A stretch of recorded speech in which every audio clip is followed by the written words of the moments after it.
चलिए आज हम कवर करेंगे फिगर ऑफ स्पीच में सिमली, जो सभी परीक्षाओं के लिए अत्यंत महत्वपूर्ण है। हम इसकी परिभाषा और इसके एग्जाम्पल से सिमली के बारे में समझेंगे। सिमली परिभाषा इसकी, simile is a figure of speech. Simile is a figure of speech in which two different objects are compared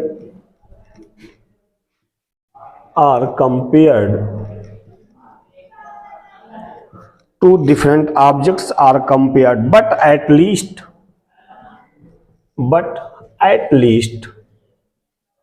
one point is common.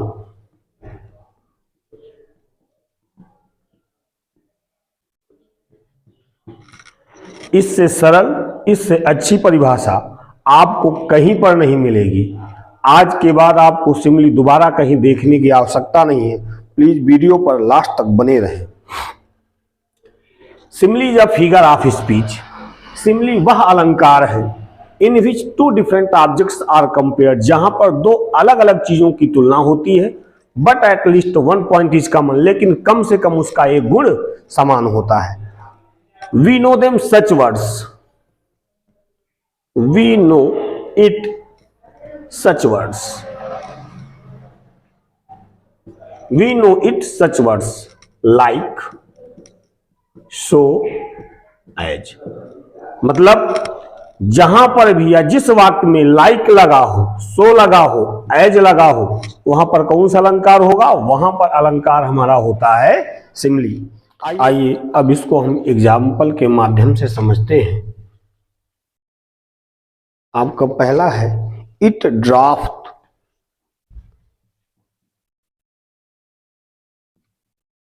It droppeth as the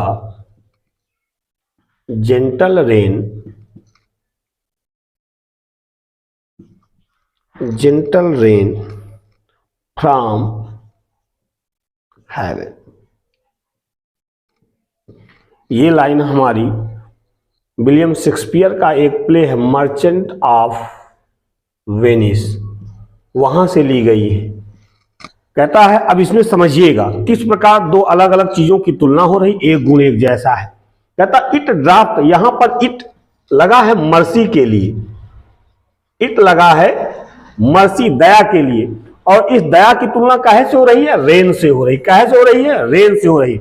देखिए दया एक अलग गुण है, बरसात एक अलग गुण है।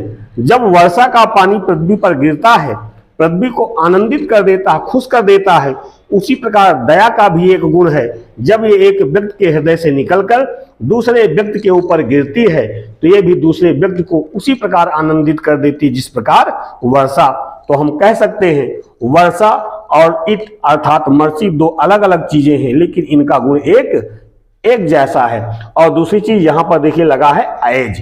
तो हमने बताया कि जहां पर लाइक लगा हो, सो लगा हो, एज लगा हो, वहां पे हमारा फिगर ऑफ स्पीच कौन सा अलंकार होगा? सिमली। चलिए आइए इसको दूसरे एग्जाम्पल के माध्यम से समझते हैं। दूसरा एग्जाम्पल है आई वेंडर्ड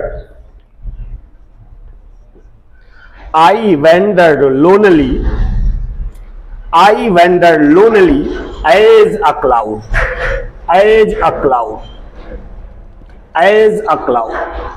ये विलियम वर्ड्सवर्थ जी की एक पोयम है डैफोडिल्स, वहां से ली गई है। यहां पर भी देखिए दो चीजों की तुलना हो रही है।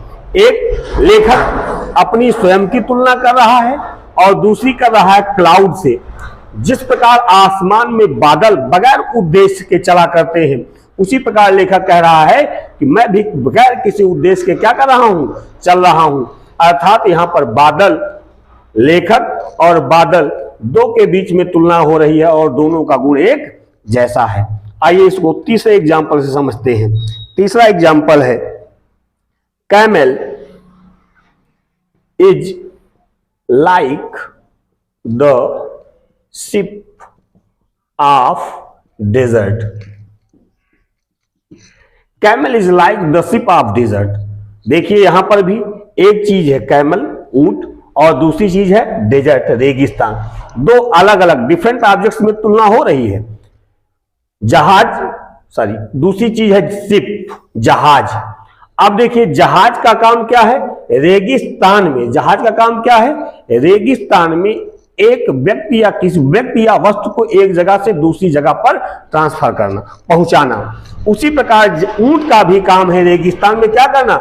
जिस प्रकार जहाज व्यक्तियों और वस्तुओं को एक जगह से दूसरी जगह पर पहुंचाता है, उसी प्रकार ऊंट भी एक जगह से दूसरी जगह पर रेगिस्तान में पहुंचाने का काम कर रहा। अतः हम कह सकते हैं जो काम जहाज का है वही काम ऊंट का है, दोनों का एक गुण एक जैसे मिला।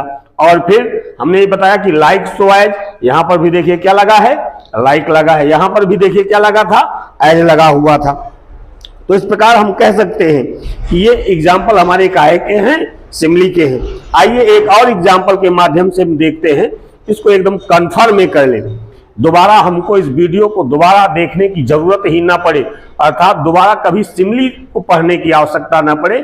एक बार में पढ़ के एक बार में खत्म करना है, no doubt in further. Next है life is like a dream. Life is like a dream. यहां पर देखिए एक चीज है लाइफ, दूसरी चीज है ड्रीम। लाइफ एक चीज है, ड्रीम दूसरी चीज है, दोनों में अंतर है, लेकिन समानता क्या है, समानता क्या है। जिस प्रकार स्वप्न होता है, आंख बंद है तो स्वप्न चलता है, आंख खुल जाती तो स्वप्न गायब हो जाता है, उसी प्रकार जीवन है। जब तक चल रहा है जीवन है, सांसें रुक गई जीवन समाप्त हो गई, अर्थात आंख खुलने के बाद जीवन भी समाप्त हो जाता है। जिस प्रकार स्वप्न समाप्त हो जाता है, अर्थात कोई भी चीज परमानेंट नहीं है। जिस प्रकार स्वप्न स्थायी नहीं है, उसी प्रकार जीवन भी स्थायी नहीं है। दोनों में एक गुण एक जैसा हो गया है और यहाँ पे भी लगा है लाइफ। तो फ्रेंड्स, अगर अब आपको समझ में आया हो, पूरी तरह से सिमली परिभाषा समझ में आ गई हो, तो आप वीडियो को लाइक करें, सब्सक्राइब करें और लोगों को शेयर करें। Thank you.